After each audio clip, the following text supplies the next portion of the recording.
ഏതൊരു ബന്ധവും സുന്ദരമായിരിക്കും മടുക്കും വരെ. ഈ മടുക്കും വരെ എന്ന് പറഞ്ഞ എന്താണെന്നറിയോ?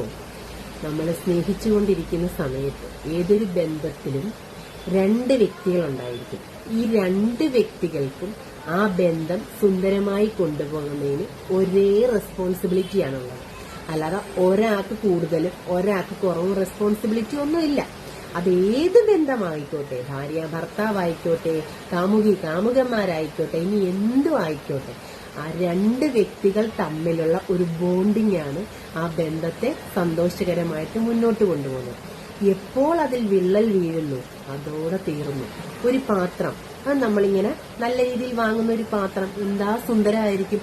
താഴെ വീണ് പൊട്ടിക്കഴിഞ്ഞാൽ ഇനി എത്ര രീതിയിൽ ഒട്ടിച്ചു വെച്ചാലും ആ പൊട്ടിപ്പോയതിന്റെ ആ ഒരു ചിഹ്നൽ അതിനകത്ത് കാണും. അതുപോലെ തന്നെയാണ് നമ്മുടെ ബന്ധം. നമ്മുടെ റെസ്പോൺസിബിലിറ്റീസ് അത് ആദ്യമേ ഓർക്കുക. രണ്ട് വ്യക്തികൾ തമ്മിൽ ഒരാളൊന്ന് താന്നു കൊടുത്തു എന്ന് കരുതി എന്താ സംഭവിക്കാൻ പോവുക? അല്ലെ മറ്റേ വ്യക്തി, കാരണം എല്ലാവരും എല്ലാം തികഞ്ഞവരൊന്നുമല്ല, എല്ലാവർക്കും ഓരോരോ കുറവുകൾ കാണുമായിരിക്കും. അപ്പൊ അതറിഞ്ഞ് പരസ്പരം സ്നേഹിച്ച് മുന്നോട്ട് പോകുകയാണെങ്കിൽ ഒരിക്കലും മടുക്കാത്ത ഒരു ബന്ധം നമുക്ക് മരിക്കുവോളം കൊണ്ടുപോകാൻ സാധിക്കും. ശരിയല്ലേ?